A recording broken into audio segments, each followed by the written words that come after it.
Hey, welcome to my channel. My name is Carissa. I live in Victoria, and I just wanted to record my testimony. This is kind of a weird angle, but I'm not a professional YouTuber, so we're just working with what we got. Yeah, so I haven't rehearsed this or anything, so I'll probably say a lot. Hopefully I can edit all that stuff out after. But so basically, well, I'm 50, and when I was born, into a secular household. My dad didn't believe in God or anything, and I believe that was because when he was younger, his sister died. She was almost 13, I believe, and she was born with a hole in her heart. It was, a long time ago, so they didn't have the technology that they have now, and so she had to have several operations, and apparently the last operation that she had, she unfortunately passed away.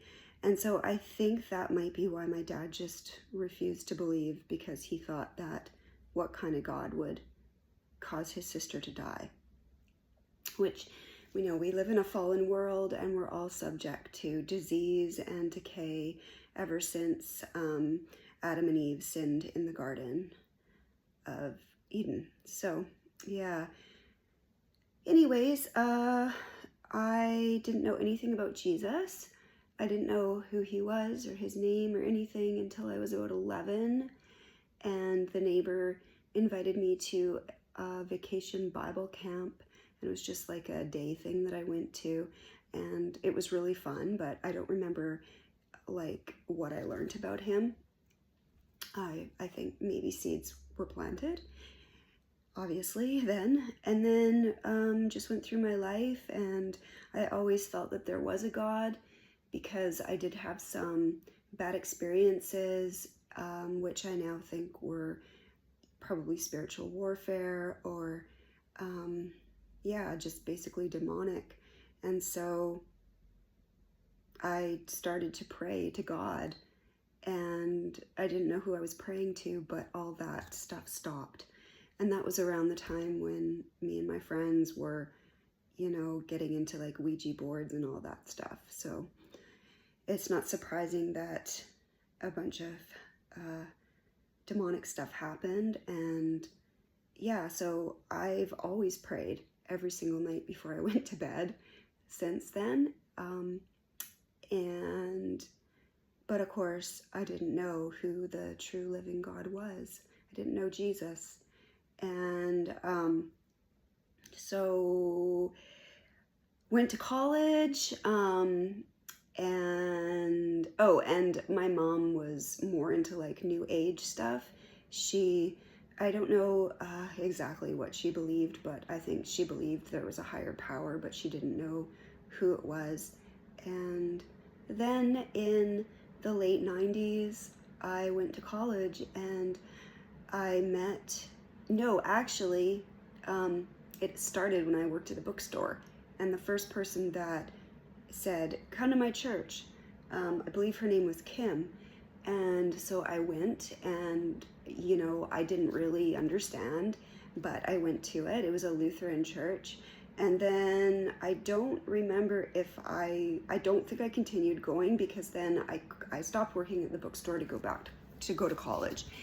And in college, I met some girls that invited me to go to their church, which was more like Pentecostal. I think it was a Pentecostal church.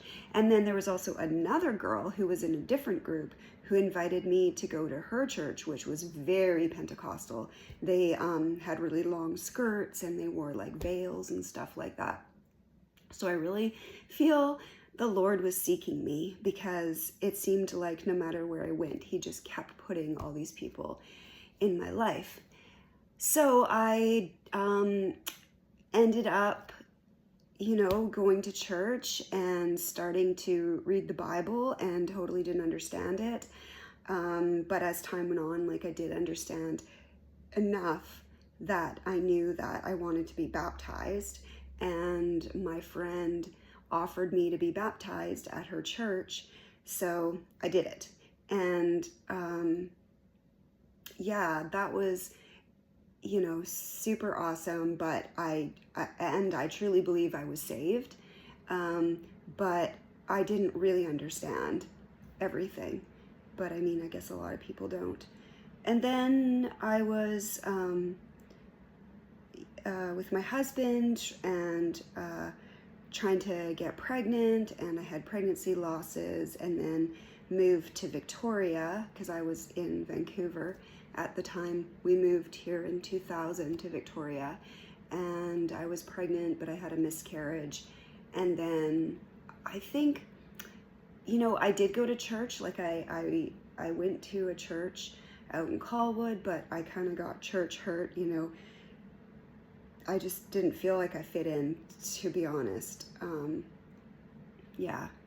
And so I stopped going, and I think maybe I was a little bit angry with God because of the pregnancy losses and then infertility and not having any kids. And so as time went on, I'd be like, oh yeah, I believe in Jesus, but I didn't tell anyone. I didn't really think about him. He was there sort of in the back of my mind. And I actually got to the point where I really didn't believe. Like I don't know. So I strayed away from that. And then in 2020, my dad died. He had been sick for a long time from cancer, and he passed away. And it was really traumatic because COVID created a lot of difficulties. And I can talk about that another time. And so I started seeking the truth, and I didn't really realize it. I was just trying to figure out, like, where did my dad go? And, death is real. Like, my dad has died, and it was just so, bizarre to me, even though I had lost lots of other people. It hit me differently. And so I met a lady, and because we actually both enjoyed roller skating. I got back into roller skating in 2019, and I hadn't done that since grade 2. And I saw her roller skating at a park and invited her out to the rinks and to the roller skate community. And she said to me, hey, I teach yoga. Do you want to take yoga? And I was like, well, I didn't know anything about yoga. So I just was like, okay. But I think there was something in me. I know there was something in me that thought, not sure. But she's a wonderful, super nice person, just really loving and everything. And I ended up going to these yoga groups, and the people were super nice. They were very friendly, and I'm like, oh, I found my group, right? I started thinking, this must be the truth. And I didn't think it was against Jesus. I didn't think that what I was doing was wrong, because it was all about light and love and Christ consciousness and meditating, mantras. Yeah, I did have some things that kind of were red flags to me at the beginning, because somebody brought angel cards, and I don't know if they were Doreen Virtue's old angel cards, because she obviously, she's a Christian now, and she rebukes all that stuff. But the lady was handing them out and saying, oh, does everyone want to take an angel card and you can read what it says? And I was like, no, I didn't want to. And I think it must have been the Holy Spirit. So I was like, that was kind of weird. And then just continued. I did that for about 9 months, and I was exploring all kinds of things, like trying to meditate, trying to do visualization, and basically just constantly trying to work my way into this place of healing. And alongside all that stuff, I had a lot of issues going on with my health, with my body. I believe it was due to grief, and I wasn't expressing my grief. And so my body was expressing it. So yeah, there was tons of doctor's appointments, and they thought I had an autoimmune disease. My blood work was all off. Like, I had blood markers that showed I had Sjogren's syndrome and inflammation and all this stuff. And of course, that just caused me to spiral and work harder and harder to try to attain this inner peace. And it was frankly exhausting. And I would be, every emotion, that would come up,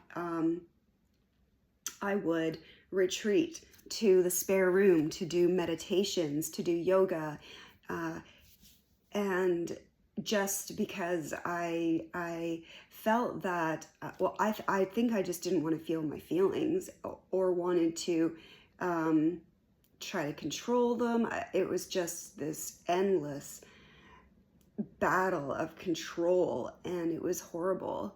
And then following on my dad's death, my mom started to display signs of dementia. And my mom was my best friend. We were super close. I called her almost every day. We would talk for hours. Anything that would happen in my life, I would call her right away. She always had time for me. And she just started acting not empathetic anymore, which was so weird, and not wanting to talk to me on the phone. She was getting scatterbrained. Her personality was changing. She was really anxious. She was angry, and she wouldn't allow me to ask why. She wouldn't allow me to talk about it with her. I begged her to go to the doctors, and she just refused, and then didn't talk to me for about a month. She would not open up. Like, I could tell there was a change. And so that also led me again to start to work even harder at these meditations. And we would go to the classes, I say we, just the group of people, and say these mantras, these I am statements that absolutely fill me with horror now, because the only I am is Jesus. And so, sorry, I try to speed this up a bit. The class was held sometimes outside and sometimes at people's homes. So it wasn't anything, with a community center. And so, yeah, I, started doing these mantras, these affirmations, these meditations. And one day it scared me. And it was, I actually felt dizzy and strange after. And I suddenly, sorry, I get emotional when I talk about this because I can't explain it. But Jesus basically convicted me. Like, Jesus, not in a condemnation way, but it was like he said to me, "You're not supposed to be here." And it was so unexpected, because to give you kind of the headspace that I was in, my Bible was in the basement, which is, my basement's hard to get to. It's, again, this weird trapdoor cellar thing, so it's not like, I can just go down there. I mean, I can, but it takes a while. It's a really heavy door. And I was watching YouTube videos, and this one girl suddenly announced she was a born-again Christian. And, I was so offended. I unsubscribed. And so this is the headspace I was in. Jesus offended me. And I didn't want anything to do with it. To do with any YouTube that was, to do with this or whatever. And it was obviously conviction. So I'm sitting and like everybody's, doing the meditation, and suddenly Jesus is like, "You're not supposed to be there. You're not supposed to be here." And I thought, what? And it made me feel like bursting out crying. So I left that class that day and I cried the whole way home when I was driving. And I was trying to figure out, like, what does this mean? I don't understand, like, why would this happen? And then I went back because I thought, well, maybe this isn't good, but I'm gonna go back because I'll just, I mean, I'll just think of Jesus and I'll do yoga and it'll be okay. Because now suddenly my eyes are opening and I'm realizing yoga is not of God. Okay, it's not. And so I go back and it was even worse. And in fact, usually I would sit in the front of the class. This time I was in the back of the class. That's how much I think I didn't like want to be there. And I was sitting in the back and I looked around and I could see like there were posters up of like Hindu gods. And I was like, okay, wait a minute. And then when they would do the meditations, I just was like thinking to myself, okay, I'm just gonna think of Jesus. And when they would say like different yoga mantras that they say, I was like, amen. But the conviction was so strong when I was there and it was so unexpected. And so I was like, on the way home, I was like, I can't go back and be there. And I thought at the time it was mainly the meditations and the affirmations that were a problem because they were not resonating within me. They were like literally making me feel sick and like it was wrong. And I thought, well, I'll go to like a community center and I'll do yoga. And you know, I talked to my husband about it. He doesn't believe in anything. He's an atheist. And he was like, yeah, just go to the community center and, you know, try it out that way. And I couldn't. It was so, like, I was just like, I can't. And then I was like, I need to get my Bible. So I had to like move furniture to get to the cellar door and get down. And I finally found my Bible that my mother-in-law had given me like 20 years ago. And I read the Gospel of Matthew.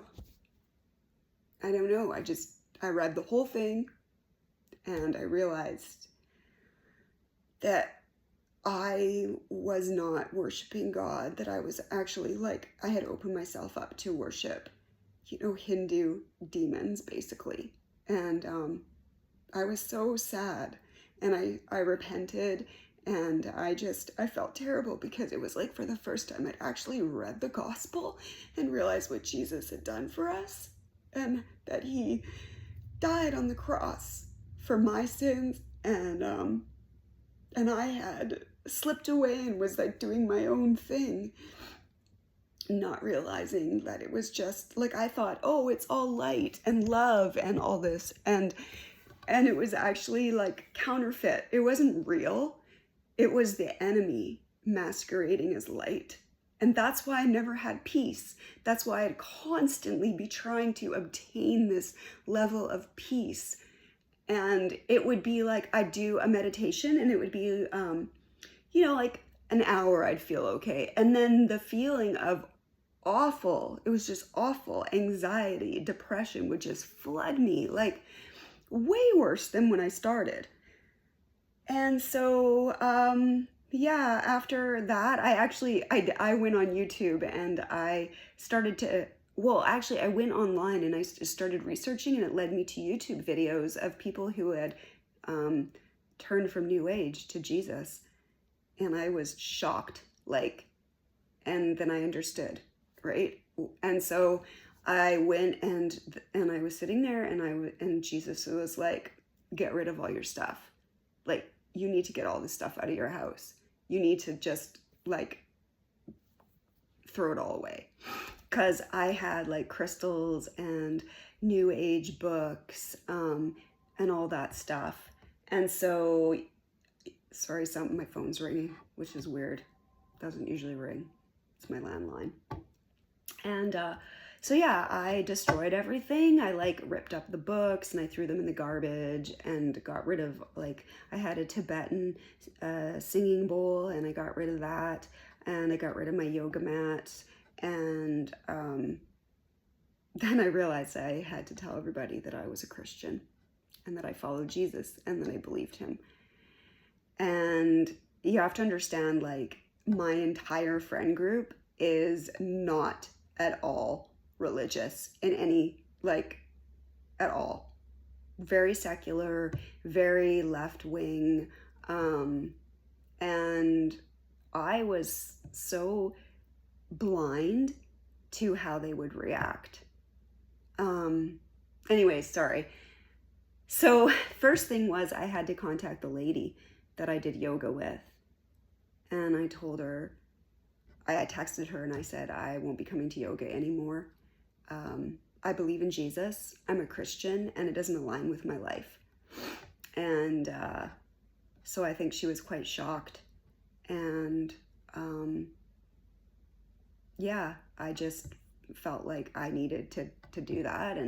And I told my husband, who was also shocked, like, how has this happened? And I told my good friend of more than 10 years.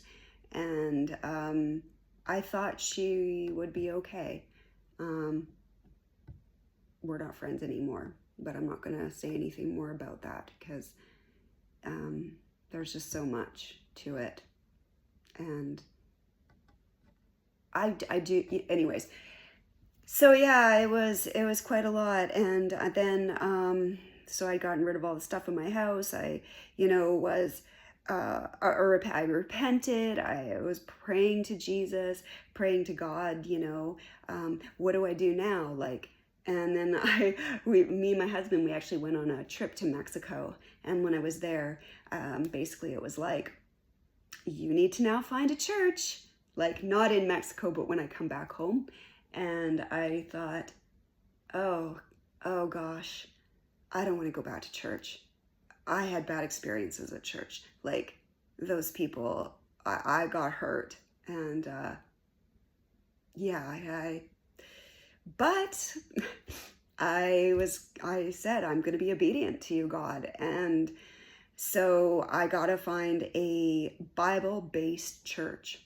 That was what I wanted to do because I needed to learn about the Bible. And the Lord led me to a really awesome church. And I'm still there. And we actually have a different pastor now. But how it all happened was just such a blessing. Yeah. So that's pretty much my story, I guess.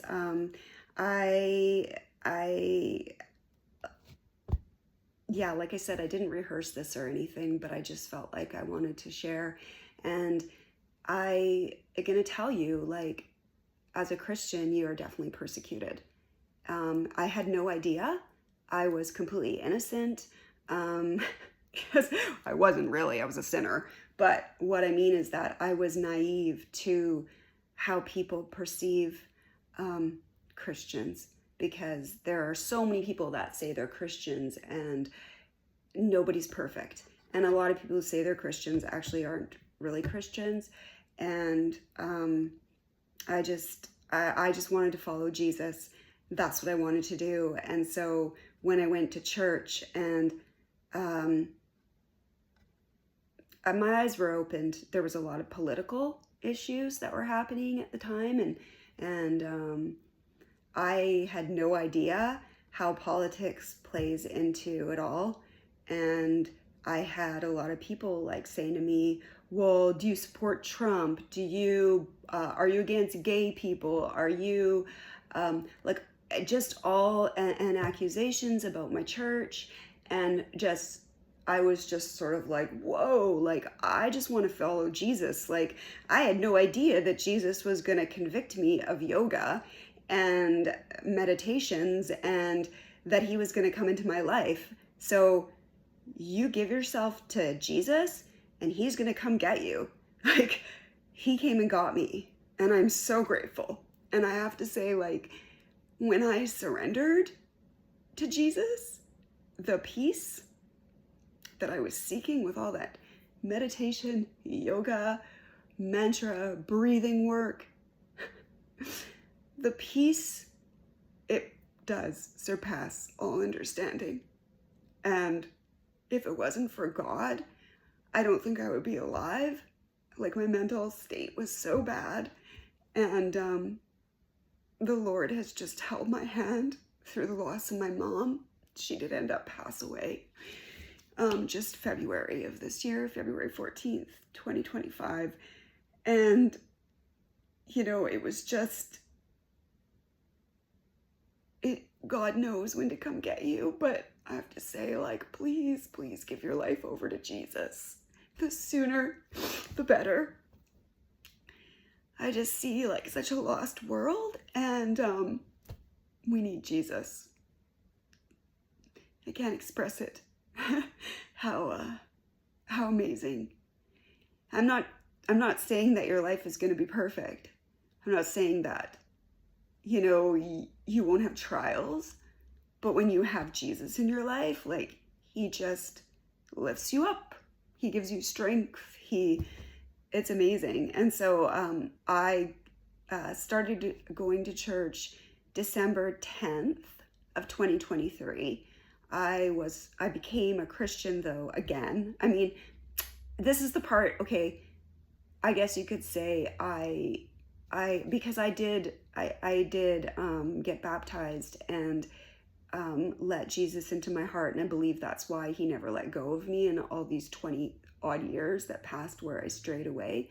But I came back to the Lord November 22nd of 2025, and it was so unexpected.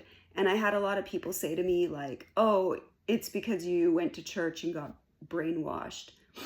Well, first of all, if I got brainwashed by God, I like it, because, you know, my brain's washed clean. But I wasn't in church. I wasn't around Christians.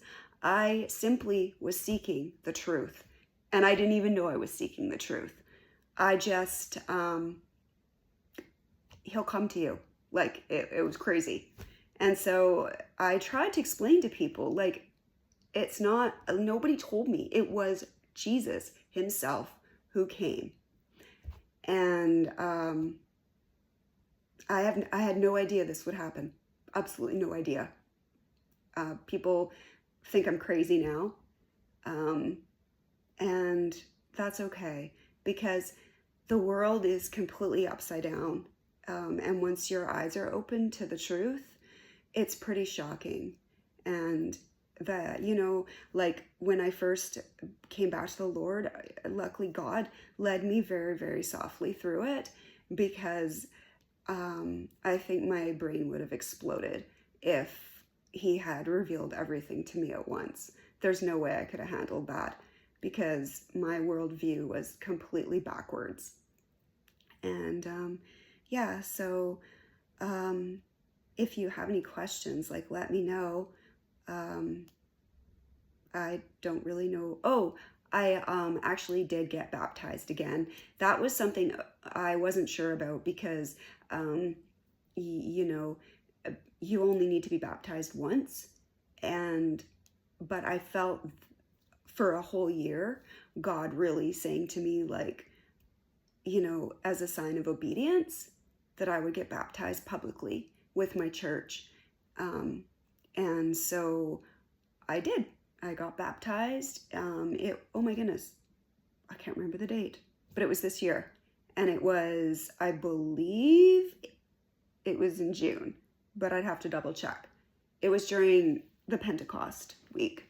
So yeah, I didn't know. I'm a very shy, reserved person, and I do not like standing up in front of people and talking.